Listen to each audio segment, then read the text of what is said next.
LFG Pats Pod with your hosts, Joe and Mike. Let's go! All right, welcome into the LFG Pats Pod. This is episode 29, and I guess we didn't have a spectacular single play in the game, according to Toucher and Hardy. Yeah, interesting. So, who cares? It's victory week, so we're gonna treat it as such. New England sports media, they'll take anything and poo-poo on it. It's. I guess it's why we have this fun hobby, because So we can call people out on their friggin' bullshit. How about that? Yeah, and it's not just the national media, it's the local media too. So we got a lot to talk about, boys. Big win against the Saints. That was a trap game if I ever seen one. That team is a lot sneakier good than bad, and we'll get into that. We'll get into a little bit about the Titans. A lot of themes coming up. But like the Panthers, Mike and I have similar thoughts about that game, just maybe slightly different. So yeah, we'll get into exactly the same, but completely different. Exactly. Slightly different. But so we'll get into that. We have no guests today. It's just Mike and I, but we'll probably still go along because that's just what we do.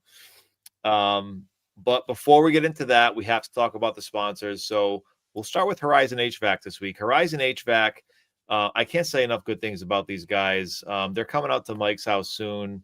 I'm going to get him an appointment, but they came to my house. They ungunked my whole system inside and out. Great visit. I haven't had anyone service my machines and my HVAC units in neither have I, bazinga. 6 years. So needless to say, it was not running efficiently. And ever since, this thing's running like a dream. I already got them scheduled for next year to come back. These guys are great. Horizon HVAC, Mike Cesaroni, guy's awesome. He's all over Instagram, all over social media in general. The guy's a genius. Go look at his feeds. The guy's working on so many different projects. It's really cool stuff. We share his stuff whenever we can. Rogue Island Kitchen and Bar. So we just had our amazing event at Rogue Island for the Bills game. Mike and I were on cloud nine, eating all their great food, drinking all their great beers. We had friends, family, fans of the podcast. There's probably 60 people there. It was a complete and utter success. So if you guys are in the Providence area, check it out. It's in the arcade in Providence. There's a lot of parking around the area, but take your friends, your family, your kids. They have great brunch, huevos rancheros, chicken and waffles. You name it. This place is like, just juiced up version of, I always say Tavern on the Square, but like just way more local. Even better. It's even just better. Way better. Yeah. It's like, take the franchise out of a place like that and make it more hyper local. Poutine. You got to get the poutine. Yes. The poutine is fire. Get an egg on top. You have to do it. Let the yolk all drizzle all over everything. So yeah. So anyways, it was a great event. We want to thank everybody again for coming out. We already thanked them, but we're going to thank them again because it was an incredibly successful event. Everybody had a great time. And we're going to do one again too. If we get to the playoffs, folks, which we will talk about. We're going to talk about it today. If we get to the playoffs, folks, we're having another event and it might very well be bigger than this one. So buckle up. It's got a good shot. It definitely has a good shot because now we know what to do, what not to do. And Ryan Bissett is the owner, and he's only going to make these events better. So, all right, guys. So, Mike, give me some of your takeaways from this game, this Saints game. Well, I have a lot of thoughts, and a lot of it's been said already. As far as Drake May is a real one. He's real. He gets better and better every single week. He's top 6 in the MVP conversation right now, just purely based on stats alone, not on bias or opinion or anything, just purely based on stats. He's in the top 6. So if he continues on this upward trajectory, then we have a real one on our hands right here. And something I was just talking to Joe about is the thing that we've seen that's different that we haven't necessarily seen out of this offense almost ever is this ability, this the ability this man has to drive the ball down the field. His 20+ yard passes that always seem to connect, and he seems to hit the right guy at all times.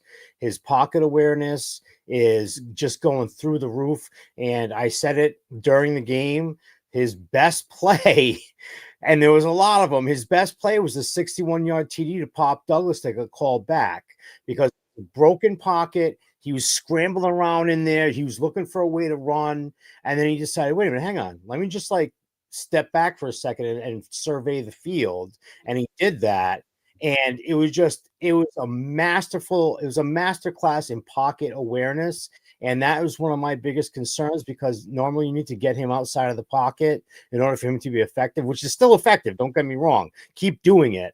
But the fact that he stayed and he hung in the pocket under duress after he was wrapping it up, thinking he was going to get sacked, he didn't panic. He kept his eyes down the field. He reset himself and he threw a dart, and it got called back on. Literally the dumbest.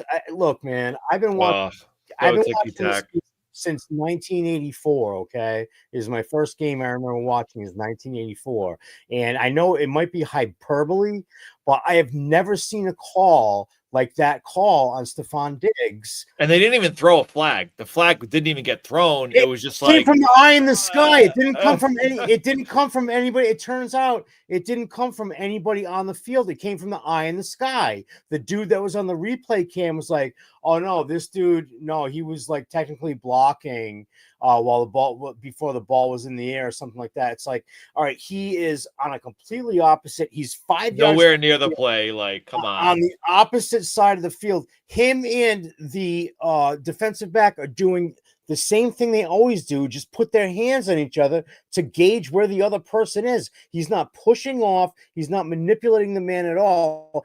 He's just trying to feel where the man physically is. They do that every single time. It's called hand fighting, and it's legal. And they called it back after these guys already went to the sideline. They were already on the bench, and then they threw the friggin' flag after the fact. And then the explanation, Savage had a good post. He had several posts about it, but he had a good post about the explanation about, like, from what the guy said. Adrian Hill, the head official for that game, what he said after the fact, and it makes no sense. They were like, well, we didn't know what, we didn't get the call in until blah, blah, blah. So it's like all of a sudden, okay, so the eye of the sky is dictating everything now. And what is somebody just like, is somebody getting some feedback, Mike? You're getting some feedback, Mike, just a little bit. I don't know if you want to touch the gain or something. But yeah, while you figure that out, so it just comes down to a game. Yeah. Seems to be getting worse. Try to like turn it off, turn it on or something. Oh, jeez. Yeah.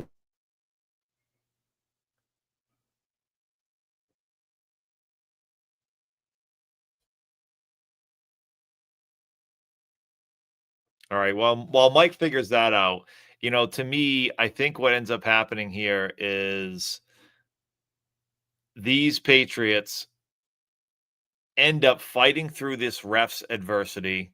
And honestly, this is another feather in the cap for Drake May. When it comes down to it, Drake May pulls through.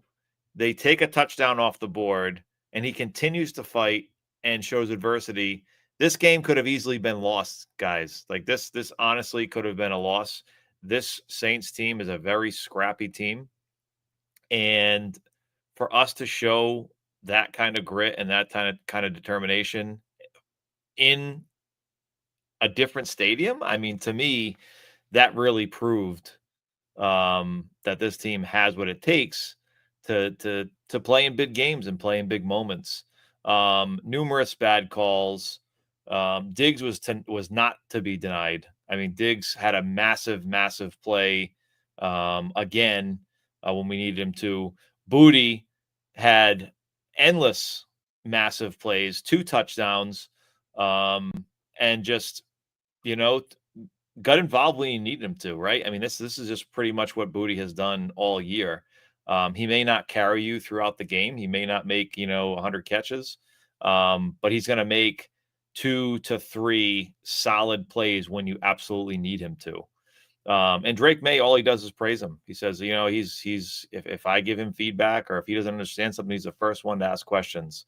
He's the first one to critique. He's the first one to poke holes in things. So yeah, between Diggs and Booty, Matt Collins had a big reception. To me, the biggest question, Mike, I'm not sure if you can hear me. Mike, not if you can hear me. All right, you can hear me. The biggest question to me at this point is, I mean, it has to be our run game, right? I mean, that's, to me, it's the most head scratching part of this whole thing. Going into this year, my biggest concern was two things: our rushing defense, proven to be elite and solid, and being able to pass protect for Drake May and having time, right? How about now? Can you hear me now? It's much better now. Yeah, I can't hear that noise at all. Oh my God. So to me, Mike, like I was saying, the biggest thing that I was worried about going into this year ends up being our two biggest strengths, right? So you look at pass blocking, we're like one of the best pass blocking teams in the whole league. Like top 3, I think, in most metrics. And then you look at our run blocking and our run efficiency, and we're one of the worst in the league. And to me, I think we all would have said, all right, we need to establish the run. We're going to do that. We're going to pound the rock just so we can set up some play action and support Drake May. So it's one of the most baffling parts of our game, to me. Yeah, I mean, we need to give the kid. Am I clear here? Yeah, you're good. You're good. Oh, good. Thank God. We need to give him a little bit more support. As good as well as he's playing, we can't just completely rely on him at all times to save the day. He's been saving the day a lot, but it's just a lot to ask of the poor fella to be the whole entire offense. And it's baffling to me because offensive lines are usually naturally better at run blocking than pass blocking. Like you get downfield, you get to go downfield and just smash somebody. You don't have to stand back and wait for them to come to you. You can go out there and grade the road if you want, and they're not doing that. And it seems like they're getting beat like right off the bat, which is concerning to me. And I think it has a little bit to do with play calling, because the runs that I see that are more successful are the outside zones, when they try to get to the edges of the line, tackle like that outside gap, get over there, get the pocket moving, and have that guy just follow his blocks out toward the edge of the defense. And in this one, they kept trying to run in between the tackles, and I didn't see a whole lot of movement or too much pulling. And it seemed like they had our number. The Saints defense had our number. Like they had scouted us really well with our particular run game, and Josh didn't do anything to really switch that up so much per se, which ends up why our two running backs had 22 carries for 45 yards, for crying out loud. And Drake May was the leading rusher with 30 some odd yards. So Yep. they're going to need to clean it up. You'd like to see, and it's a double-edged sword, because you'd like to see them establish the run game and chew it up on the ground. But it's so fun watching Drake get back there and sling it. Like, Oh, of it's course. like in the back of your head, you're like, okay, we should run, but this is cool. This kid's gonna make something happen right now. So I'm a little bit torn. Like I'm a purist. I'm a true believer in the old school ways in establishing the run, especially to set up the play action, which we were still able to do. We had some great play action plays, which they're idiots because we couldn't run the ball. So if we were play actioning, they should have just assumed we were passing, because we couldn't run them, even if we did pass the ball off to the running back. But it's like in the back of my head, I want to see Drake do that every single time. I just know it's not practical, Yeah. And God, by the stats, we are the worst team in yards before contact. Are you surprised? No, not at all. Not in any way whatsoever. I mean, I'm disappointed in Travion Henderson, because he's supposed to be that guy that makes people miss, but he hasn't made the impact that we thought he was going to make. And Ramondre just can't make anybody miss anymore. I don't know what his problem is, but he can't do it. It's tough because we're basically saying if we're the worst team at yards before contact, what we're saying is when these guys get the ball, they're almost already dead to rights, and that's Which that's tough. that part of it isn't like necessarily their fault, but as a running back, you still are like trained to break tackles, so you still should be Yeah. breaking some tackles. You know what I mean? Oh, of course, of course. So yeah, to me, So that's something where we need a good get right game. I don't know if it's going to be, and I've heard, I forget where this came out of today, but Ramondre's thinking too much about not fumbling, so he could make more yards, but he's thinking about it too much.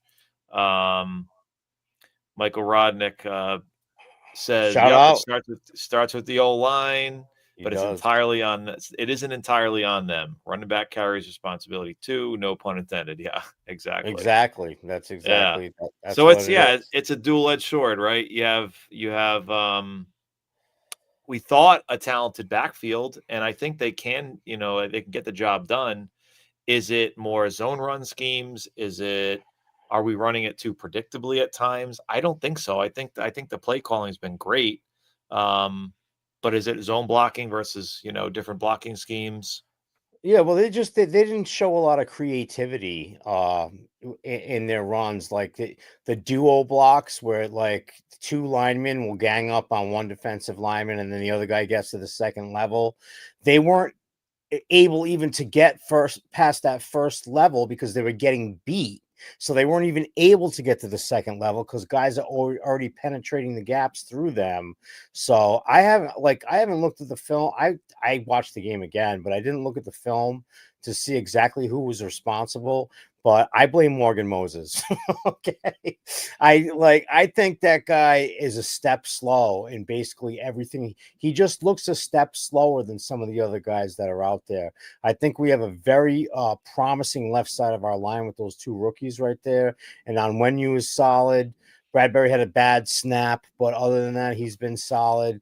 Morgan Moses just seems like he's struggling on the edge at all times. So the first round pick next draft is a starting Right right tackle. tackle. I'm with That's you. what I'm with that's you. what I say Yep.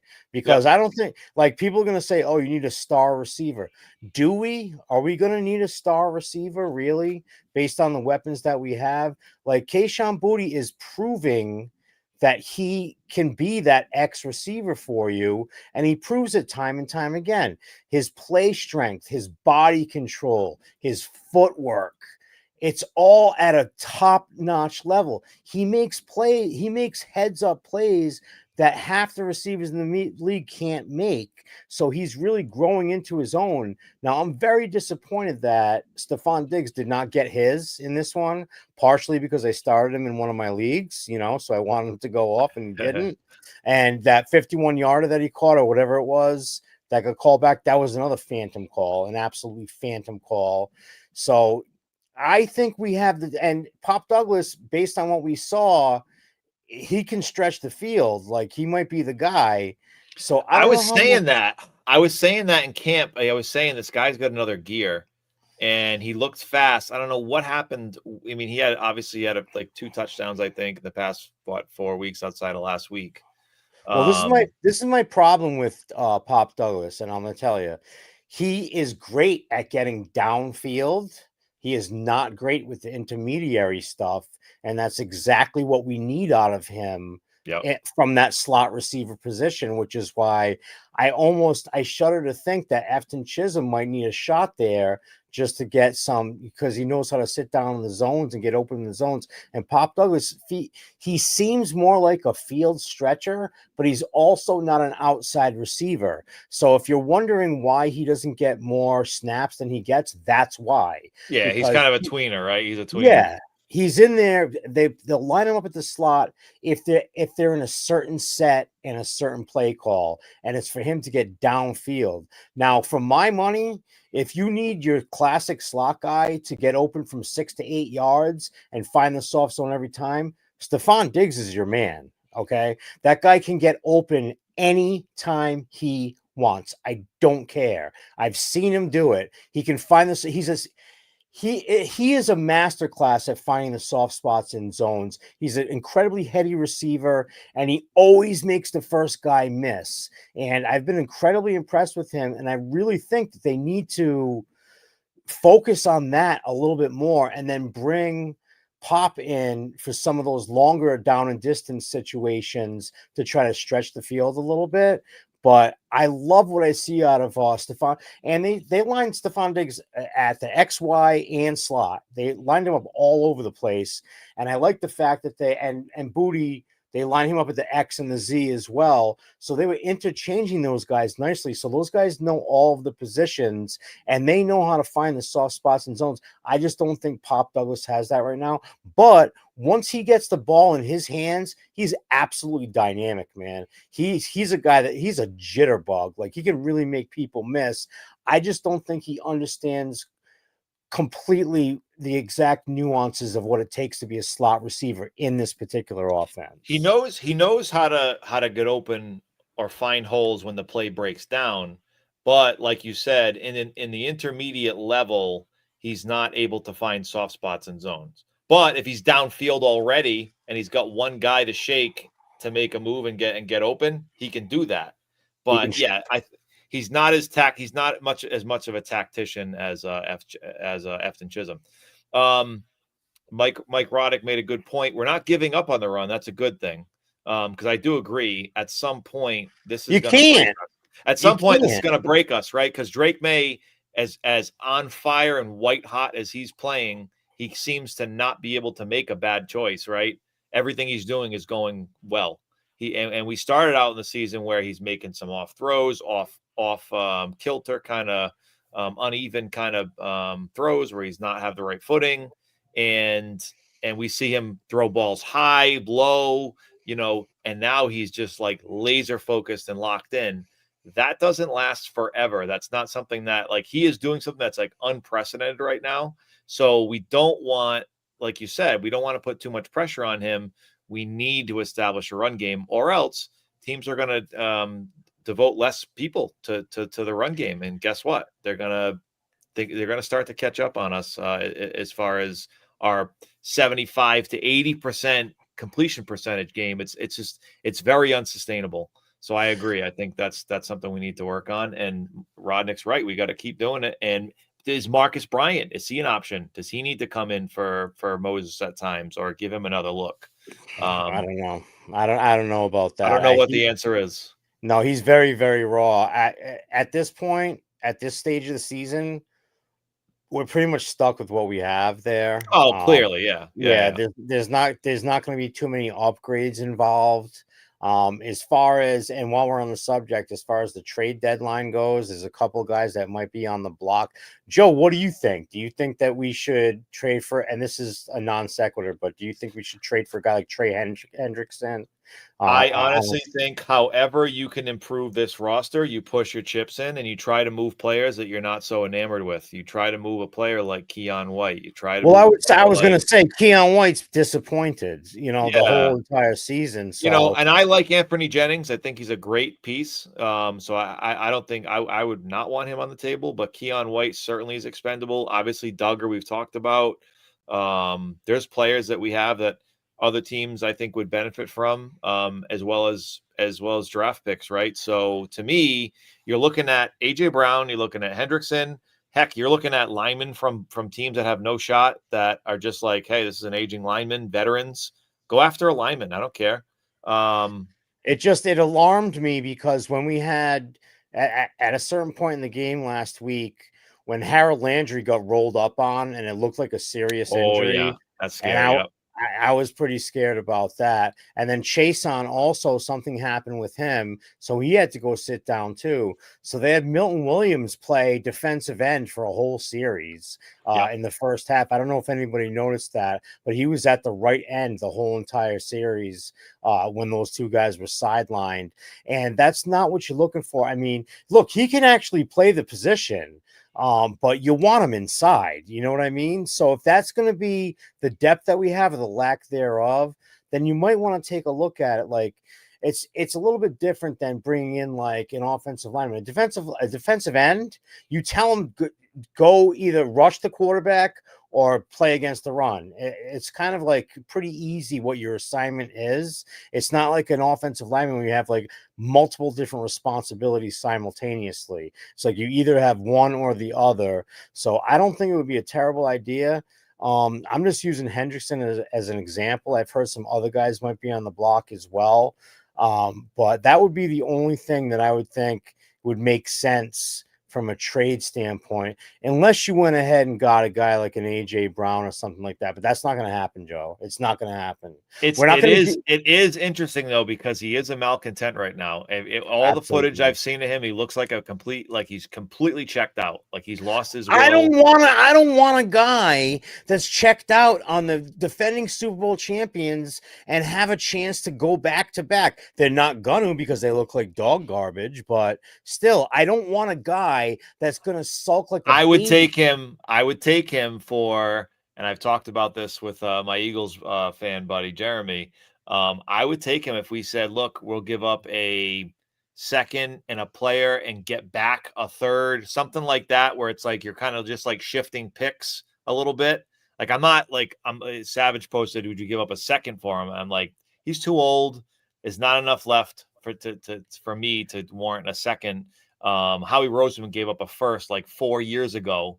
At least I thought he gave more than that. I think so too, but he gave up a lot, right? He gave up a lot, but that was like prime AJ Brown. Granted, I think he's still in his prime, but how many more years has he got left? Another 2. But I like, players like even like the Giants. They got Burns and they got Thibodeau. Now you're just asking for the moon, Joe. You're not going to get. I don't know, but who's available? Who's available, and who wants to build through the draft? Are the Giants somebody who? I mean, this is preseason. They were talking about potentially trading one of those two. But they just smacked the shit out of the Eagles just now. I know. So maybe they're not. Not sellers right now. Scatterboo, that guy. I went against Scatterboo in our league, and he friggin' tore me up, man. I was trying to trade for him right before the game. I was trying to trade for Scatterboo, and I couldn't pull the trigger. He's a friggin' bowling ball. I think I saw like some sideline. Who is it? Demario Douglas. Now, who was it? It was some middle linebacker that the Eagles. It's not Demario Douglas. Who is it? Whoever the middle linebacker is, like that dude. He's like, a bad little kid, man. He's like this tiny little bowling ball kid, and if you tell him what to do, he's just gonna keep doing it and doing it even more, and just get under your skin. He's a bad kid, man. And I was like, that's what you're looking for, Yeah. Oh, yeah. He may not last long in the NFL, but he's definitely gonna get his while he's here.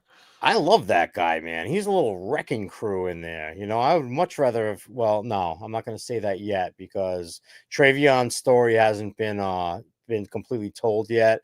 But we can both agree that he's underwhelmed in his regular season play up until now. There's no doubt in my mind. I mean, the sky was the limit as far as what we saw in the preseason. We're like, this kid's going to be Jahmyr Gibbs, and it's not saying that he can't be. We obviously have some running run blocking improvement we need to make, and clearly he needs more time. But they don't even put him in on running plays anymore. I mean, they do for a handful of them, obviously, but they want Stevenson as their primary blocking back which is insane because he's absolute dog shit. He's apparently a lot better than Stevens. I mean, Henderson. I know. So, I mean, that's another thing that's a little bit concerning. Like, we only have 2 running backs on our roster. Well, we have Jennings. We activated Jennings, right? But he doesn't get any touches. No, they activated him. He's back on the practice squad now. Who knows? They're going to have to activate him to the regular roster or make an outside move. But no, they didn't give him any run in the backfield at all whatsoever. I still think they should get JaMychal Hasty back. He's on the practice squad. Yeah. He showed some juice. He showed some electricity. Yeah, absolutely. He's on Miami's practice squad, and he has the special teams value as well. He can be a third down back and a special teams guy, and I don't think he's that bad, to be quite honest with you. So I think they should go out and get that guy just for a little bit more added depth, because what if one of these other guys gets hurt? We're friggin' screwed, dude. Oh, we're hosed. Yeah, we have if Ramondre goes down, we're really hosed. Either one, really, pick your poison. Do you want to see more Ramondre, or do you want to see more Trevion with holding penalties? And I mean, I mean, he seemed to do better at pass pro. He didn't get any penalties. He didn't let up any. I don't think from he what let I up any understand, he didn't give up any pressures or a pressures. penalty, thank God. So we'll see how that remains to be seen. I'd like to see more from him though. So that's kind of a tough. I mean, we're very thin at that position as it is right now anyway, and they're not producing. So that's kind of a little bit of a recipe for disaster in our backfield. But I have the confidence that they'll end up figuring it out. They'll Yeah, figure agreed. out they'll figure out who the best person is for that thing. And I think Josh might need to switch up the play calling a little bit as far as what runs he's calling. So if they can do that, I think they'll be all right. But overall, like, I know a lot of people were saying, oh, well, if this isn't like a 2-score game, then, it's not a statement game. I don't care about a statement game against the Saints. I really don't. If you can win the ball game and play the way you played, and their offense ends up getting stymied in the second half, but if you can make the plays that you need to make in order to win that game, then I'll take that. I don't care who you're playing against. A W is a W, and I think Mike Vrabel's coaching situational awareness is exactly what this team needs. That challenge that he made when Booty to end the game. That to end the game, that 3rd and 11, that little fade comebacker. And then he was in bounds, and I was saying it to my son. Yeah, run that clock. Let's go. I was like, in real time, I was like, wait a minute. He got pulled out of bounds. What are they stopping the clock for? He didn't run out of bounds. The defender pulled him out of bounds. And next thing you know, Vrabel challenges it. It's successful, and that iced the game. That call iced the game and made sure that the Saints weren't going to get another meaningful possession. They got it back with 15 seconds left. That's not meaningful. But they could have had like an extra 45 seconds if that did not occur.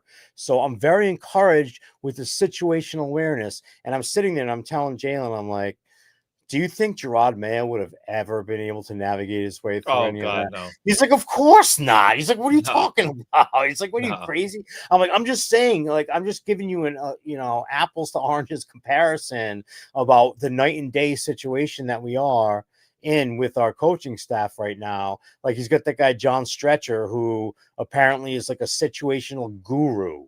And that wins games. I saw Belichick do it many different.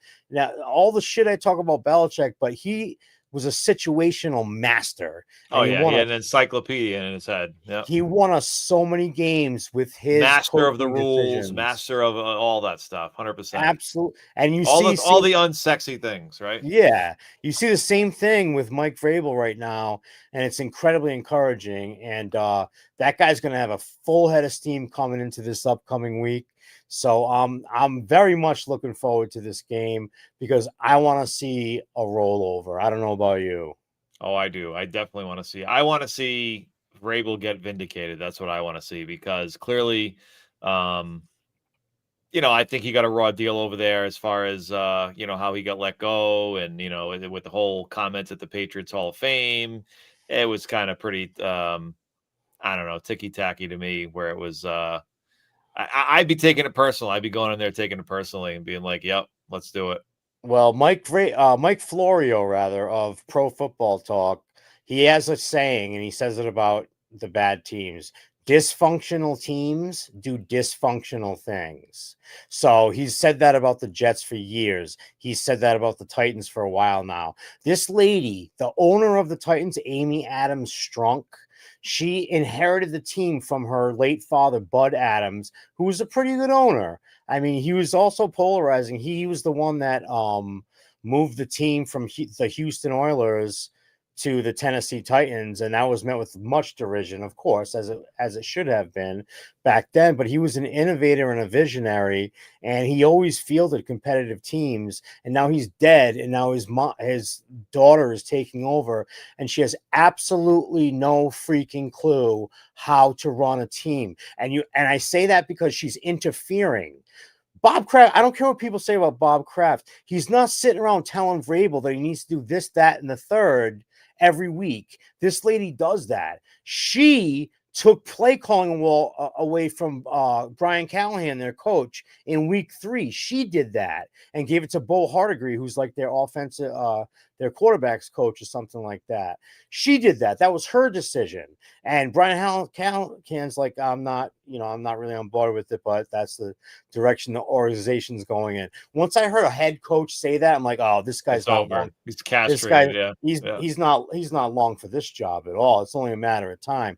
So it's like, did she do this? And I don't think anything she does is calculated, because it's all misguided. Like, I have very negative things to say about that ownership group. But did she do this specifically when Vrabel was coming to town, just because she thought it might ignite a fire or a different energy under her team to play against the guy that she let go? 100%. Yeah, because she's like, basically, we don't have a shot with this head coach, and let's light a fire under everybody. New regime, new this, new that, and well, guess what? They got Mike McCoy now, who used to be the coach of the Chargers. And are you afraid of Mike McCoy? Because I am not in any way whatsoever. And according to Stephen A. Smith, we're a top 5 team. Check this out. The list is fluid, y'all. Keep that in mind. The list is fluid. Okay, let's go to number 5 on the list. Please give it to me right now. Bam! The New England Patriots, they got a quarterback. They got a quarterback in the National Football League. They're tied at the top. The AFC East, okay? Drake May is balling.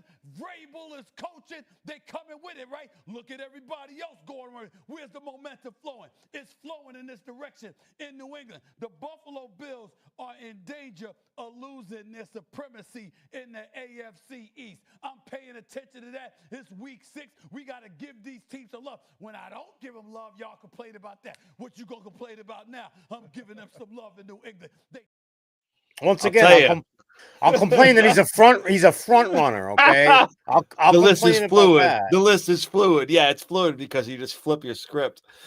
That's like when we signed Diggs. I mean, we've played on the previous episode, but are you sure about that? You sure about that? Diggs going to go from Josh Allen to Drake May? Yeah. Are you sure about that? Yeah. You went from Josh Allen to CJ Stroud to Drake May. Yeah. How is that take aging right now? Oh, it's not aging. It's not a fine wine. It's sour milk is what it is. That's how it's aging right now. But that guy's a friggin' front runner, man. He's going to say whatever the thing is at that particular week that he thinks is going to get the most controversy or get talked about the most. So he's going to say those types of things. I would fault Stephen Smith, but I think he's a clown. So I don't have any real opinion upon that.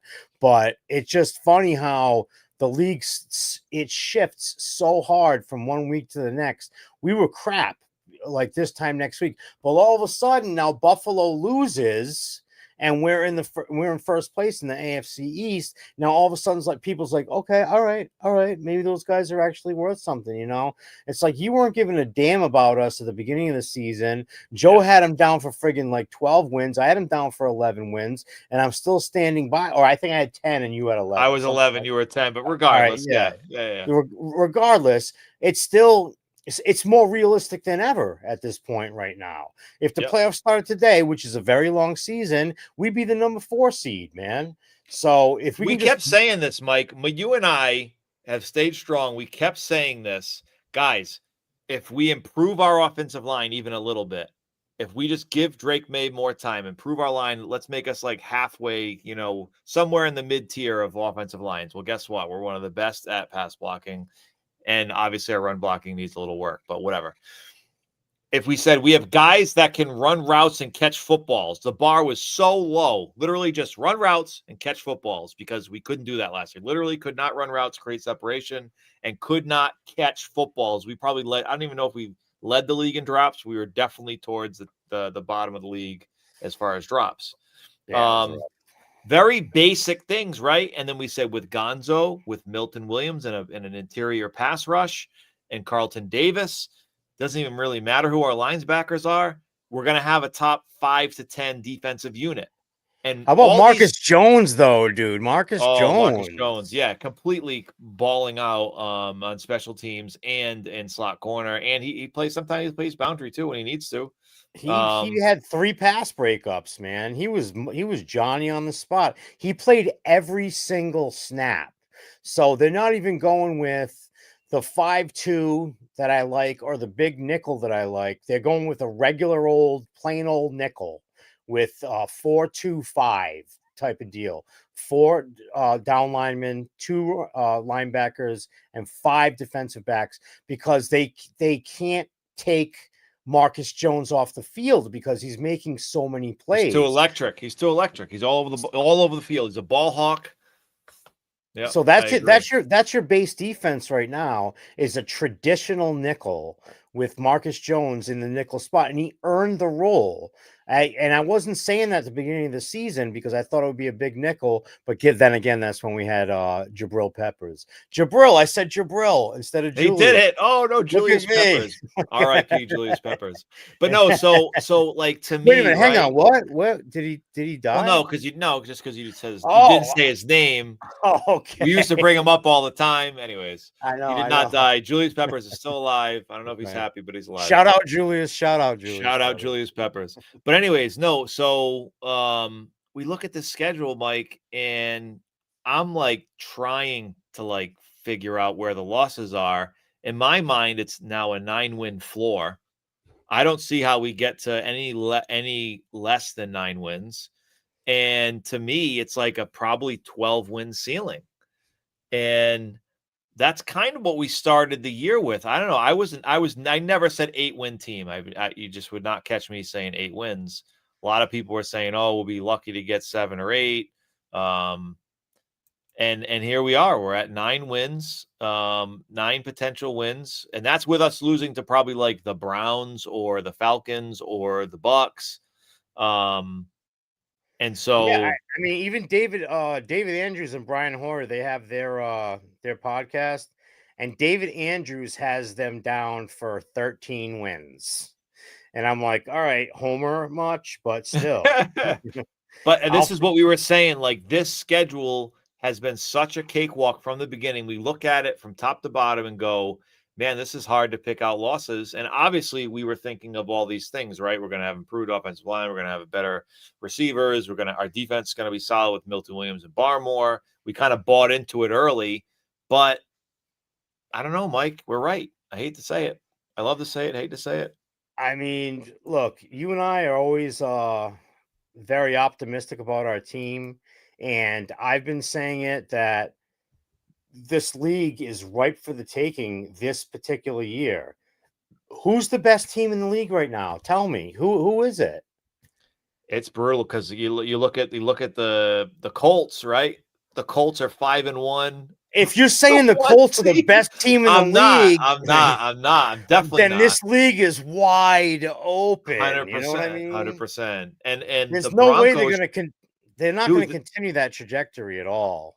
That Broncos game in London against the Jets, that was the worst football game I probably have ever watched, and that's including the Jets-Patriots game where it was like all punts and it was 7-3 or something. I forget the ending score. 10-3. So it really, that says a lot. That game was putrid to watch on both. Bo Nix looked absolutely awful. The Jets made him look terrible. And then, it's the Jets. The Jets can't get out of their own way on offense. Literally not using Garrett Wilson. Garrett Wilson was visibly frustrated, looked like he wanted to quit, and then he actually hyperextended his knee, so he's going to be out for a few weeks. I mean, he's done for 3 or 4 weeks. Oh wow! It looked like it could have been a season ender, but the X-rays and everything that he got came out clean. The MRI and everything he got came out clean. But you look at them now, and it's like that's 2 wins. And we knew that going in, but now it's locked in. That's 2 wins. Justin Fields had 45 yards passing. Exactly. And I think a -10 net when you factor in all the sacks and all that stuff. And they're not even running the ball well. Like the one thing we said that they were going to do well is running the ball. Oh, I know. I got Breece Hall. I know they're not running it well. So to me, yeah, it's just like the rest of the year just seems like it's a cakewalk. And yeah, we're gonna have tough games against the Browns. That's a sneaky tough game. Their defense is elite. Their defense Um, is legit. I will definitely give you that they're one. gonna throw fits. So that'll be our biggest test Based yet on what I saw defensively. yesterday, I think the Falcons are going to give us some problems. Yep. And The they're Bucks, flying around the ball too on defense. They're flying around the yeah, ball. They got after Josh Allen. Those two rookies they got, the two edges. Remember we said in the beginning, two edge rushers. That's interesting. But guess what? Those guys are panning out. absolutely. Um, Yeah. they're And scrappy. They're a The scrappy Bucks are team. going to give us a problem. Yep. And then that's about it until you got like the Jets twice, the Bengals. We faced the Bills Bills and and Ravens the back to back. Ravens. But I'm no longer afraid of either of those teams. And I would not have been able to say I haven't I been think able we'll to. take one of those. Yeah, I think we'll take one of those, right? I think we could sweep the Bills. That's possible. We'll probably lose, I'm guessing, because it's very difficult to sweep the Just to Bills. balance it all out. Yeah, and then the Ravens, who knows what they're going to be playing for then? Who knows? I mean, Lamar Jackson, is he going to be healthy? Derrick Henry's having a real down year. Derrick Henry looks like, awful. He doesn't look efficient. He's fumbling.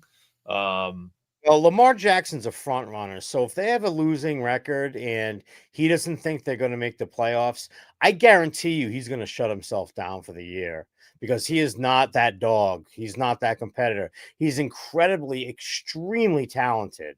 One of the most talented players that I've ever seen in my entire life, but he's also a little bit of a front runner. So if he thinks his team's going to suck, he's going to save himself for the next year.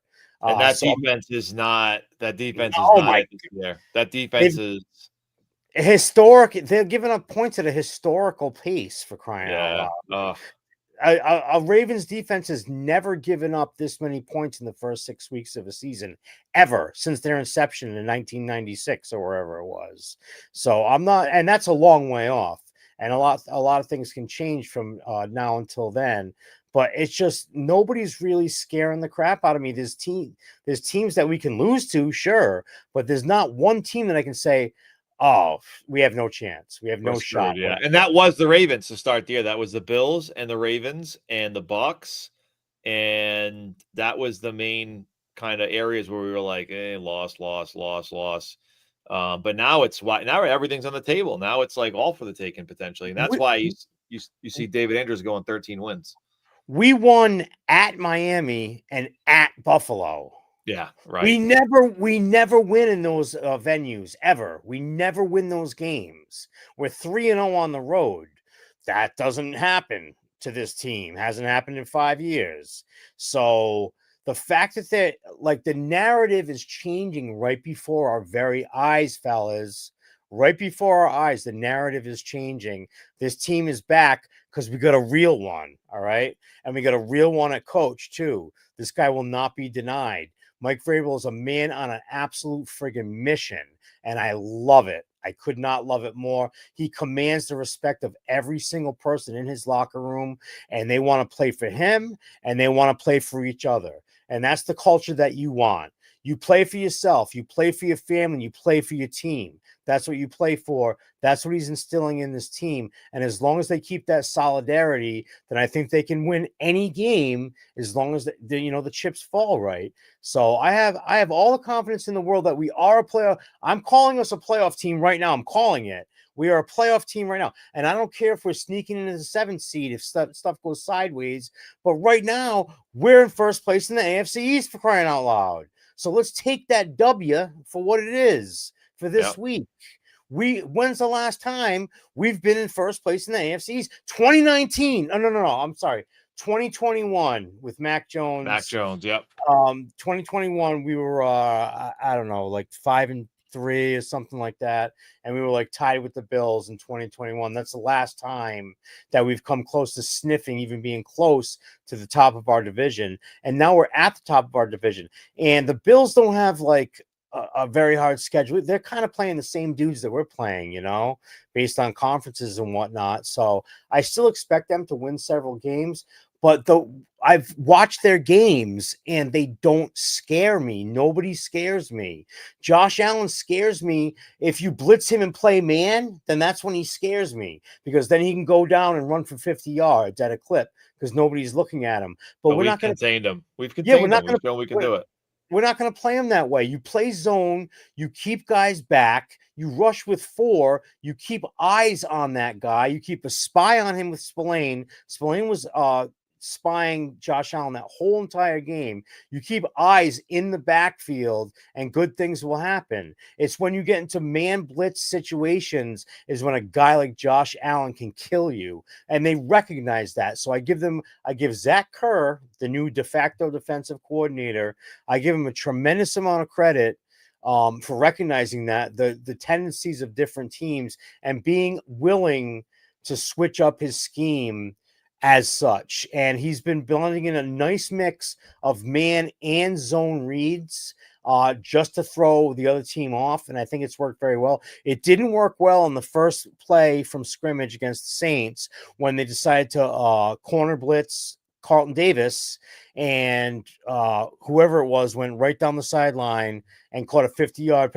Chris Olave went right down the sideline. Olave torched us. Olave did torch us. That was not good. He went right down for 53-yarder on who? Kyle Duggar. Because why? Because Kyle Duggar was playing free safety.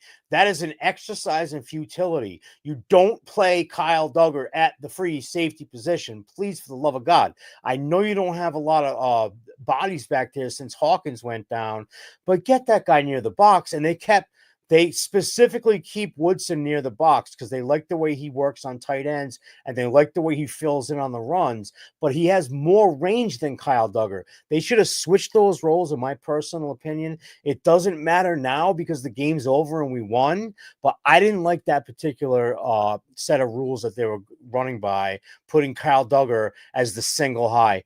Kyle Duggar cannot run single high or really too deep either. He can't really run double high either, to be honest with you. He's got to be in the box. That's put him where he's put him in a strong spot. So I'm just hoping, and I can't believe I'm saying this because I don't think he's that great or anything, but I'm hoping Jalen Hawkins is ready to go next week because he's literally the only free safety we have. Like if they thought what's his name, Del Pettis, if they thought he was a better free safety than Duggar, they would have played him because Vrabel's not even trying to play Duggar on defense. That could be a sneaky, interesting trade if we got a safety or if we got a good coverage linebacker or something on defense, because we have Spillane. I think he's shown that he's definitely they've been playing a lot. They've been playing a lot better. Christian Ellis had a great game. Ellis had a great game too. Yeah, you're right. Yeah, absolutely. They missed 0 tackles. So I was pretty encouraged by that. Between those two guys and Jack Gibbons, I think that they have a pretty good linebacker crew now that everybody got their head out of the collective buttholes and like figuring out how to actually tackle. It's disappointing. It took them several weeks into the season to relearn how to tackle, but that's how the league goes these days. These guys aren't allowed to tackle in the preseason. They have like 2 or 3 completely live sessions total. Right. In the whole preseason. So they have to relearn how to hit somebody. And a lot of times these guys were trying to arm tackle, but now they all right, we got to get in there and do the drills. But guess what? Vrabel said, look, we're going to go in there and do the drills. They did the drills, and now the situation has rectified itself. So that's yet another sign of good coaching by Mike Vrabel. He's identifying the areas of weakness and doing everything he can to plug the dam and stop the hole and get it corrected. So my confidence in Vrabel right now is sky absolute high. I agree. All right, let's get on to we have, let's see, we're 53 minutes in. We've talked a little bit about the Titans, but some of my thoughts are Cam Ward, right? We know Cam Ward, number 1 overall pick. Expectations for him are sky high. And, it's his rookie year. He doesn't have a great supporting cast. I'm not putting it all on him, but we also both weren't that high on him. But it was a need, right? They're the first overall pick, and it was a need, so they took their shot. Calvin Ridley has been hurt off and on this season. Hasn't looked like a true number 1. I actually was kind of mad I didn't get him in many fantasy leagues because I thought he was going to show that he was with Cam Ward at number 1. But injuries have kept him off the field. Alec Ayamaner, Great receiver, young stud, but he's also super young. So, I mean, without Calvin Ridley, I'm not afraid of him. I'm probably most afraid of Chiga Okonkwo because of his size, speed combination. Tight ends can give us fits. And he's a matchup nightmare. Tony Pollard, our run defense feels strong enough where I'm not necessarily worried about him, but if they are going to beat us, it's probably going to be him having a big game. But we've shut down better backs, and their offensive line is not scaring me as well. And then on the defensive side of the ball, they do have some sure tacklers. They have some good, decent corners, cover corners. But again, they're just not very imposing on that side of the ball. They don't really have a great pass rush. Again, they have a great middle linebacker and some great players, but on the whole, not what I'm scared of. I think I would put their defense higher than the Panthers, and this is where I at the Panthers parallel. I'd put their defense better than the Panthers, but their offense worse, and that's saying a lot because the Panthers, after their game script, after their first 15 to 20 plays, 15, yeah. they just look bad. I mean, they did carve us up a little bit with the tight ends. Tet McMillan was kind of useless. And they just didn't have enough juice in the run game to keep it going. And Bryce Young couldn't move the ball downfield. Cam Ward doesn't really move the ball downfield well either. So their offense is worse than the Panthers, which is saying a lot, and their defense is better. So I don't know, Mike. What do you think? What are your thoughts? I mean, it's difficult to gauge because you're being very generous with the Titans, and I don't think they have a lot of juice at all. But going back to what you said about like the 15, I've been talking about the first 15 ever since Milton Williams said that about the first 15 plays. I've been taking a special interest in that. He's like, I say it every week. We don't know what their first 15 plays are going to be. And then after that, we can settle down. And that answer does not settle well with me. Okay. We're now in week what? So we're going to be in week 7. You better know that their stuff should be on film by now, so you should know what their first 15 plays are, which leads me to believe that Calvin Ridley, if he plays, might actually get a couple of catches on us and might actually put up some yards early. And then after that, we're going to stymie him and shut him down. So that's the biggest part about the whole team is starting fast. The offense has done a really better job of doing that in the past couple of weeks, scoring early and often. But the defense is still just letting a bunch of stuff go in the first 15 scripted plays.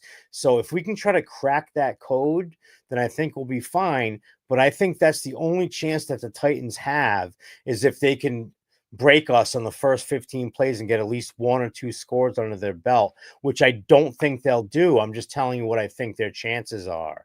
If they do that, then they might have a chance to just hang around and stay in it. I don't want to talk like the Patriots are like the best team in the league or anything, so I don't want to be completely dismissive. But if they don't handle this team, then they're not as real as we thought we were, basically, is what my whole takeaway is. That I got them down as I don't know if we're doing predictions, but I got them down as 30-17. I'm saying 30-17. I think that the Titans are going to get like a score early and some trash score late in garbage time and maybe a field goal in the middle. But I expect us to handle them and not have too much of a problem doing it. Yeah, I think it's going to be a little probably lower scoring than that is my guess. If I had to say a score, I would say 27-13.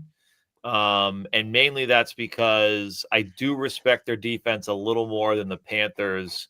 Going into that game, into the Panthers game, I want to say I said like 38 points for the Patriots, and we ended up scoring, 42? Yep. Now, I didn't factor in a punt return touchdown and other things that happened there, but I do think that this defense could throw us some more fits. but I think our defense is going to prove to be just, immovable compared to Cam Ward and some of their offensive weapons. If they don't have Ridley, that's going to especially be true because you're not going to beat us with Ayamanor and Chikakonkwo, and I can't And even name the other receivers. Tyler Lockett, but he's washed. Tyler Lockett, exactly. The ghost of Tyler Lockett, the Yeah. corpse of Tyler Lockett. So to me, that's kind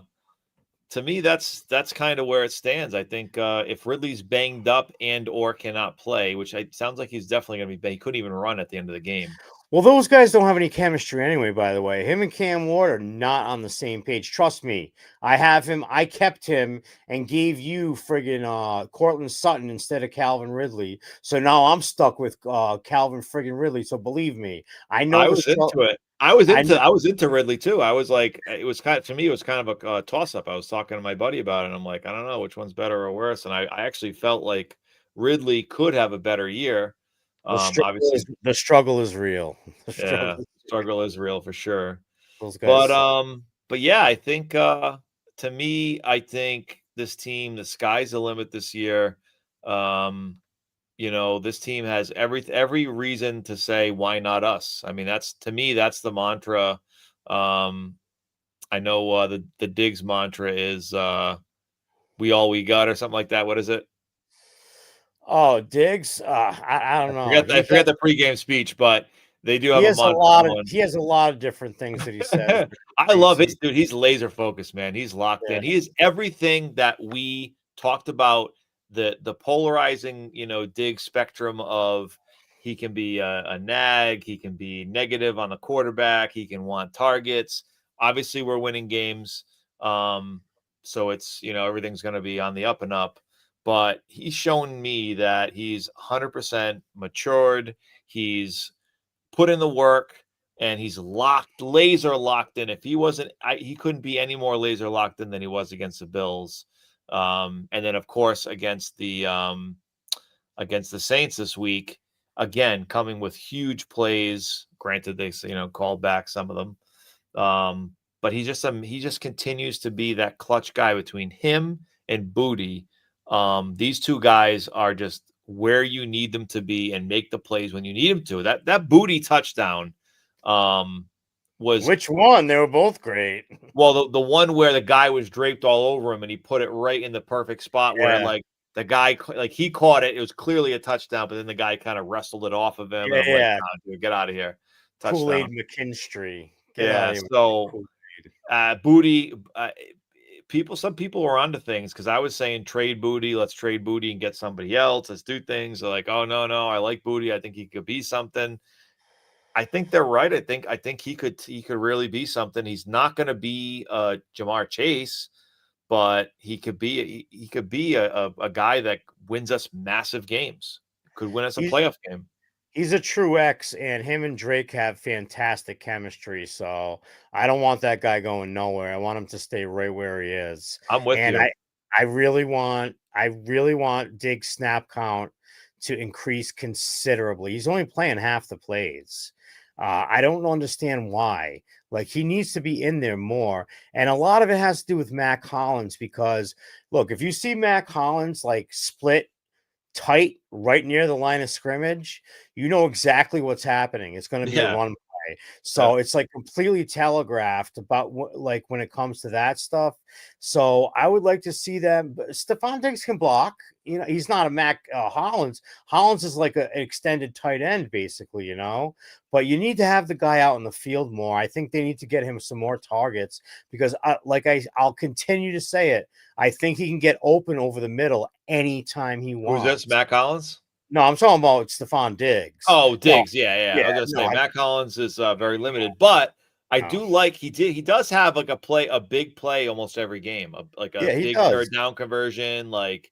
So again, he's not going to be this world. He's a dog. He's a niche player. He fills a specific role, but he's a dog, dude. He's an absolute dog. His work in the blocking game is just ridiculous. So, like I said, he's like an extension of a tight end out there.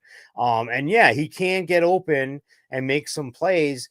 I just would prefer Diggs to be in there to make Yes, these plays. That's all. So I just want him to get more run. That's basically all it is about that. he will. He definitely will. That's for sure.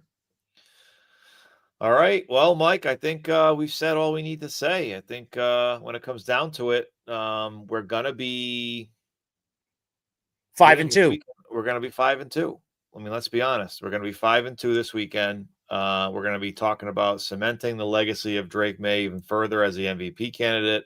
I do believe their defense will throw us a little bit of a fit at times, and kind of bring our ego down a little bit on offense, but not much, not enough. That's for sure, because their offense is not going to make up the difference. There's no way. Their offense is putrid. And we got to see what we got to see. I mean, I'm going to be monitoring the Bills schedule from basically here on out. They play. They have winnable games against the Panthers, the Dolphins, the Texans, but then they also play the Chiefs, the Bucks, and the Steelers. And I don't like the Steelers. I don't think they're any good, but they're still 4-1. So those might be challenges to that team. So I'm going to be monitoring their progress just along as with our progress.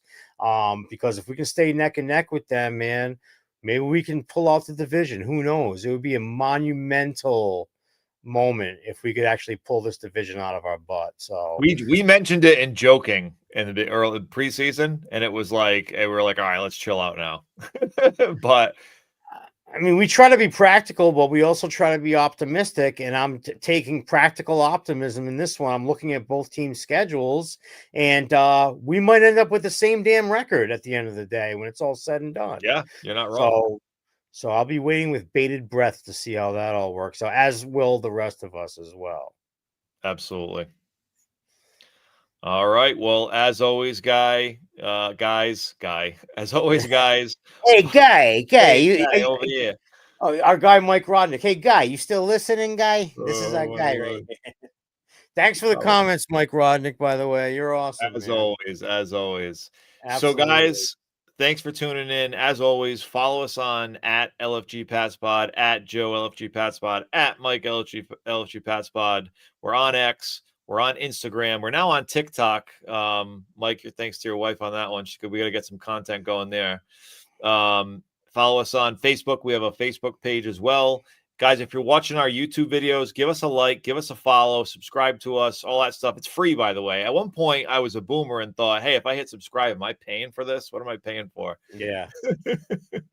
But yeah, thanks for tuning in. And as always, let's fucking go. LFG Pass Nation.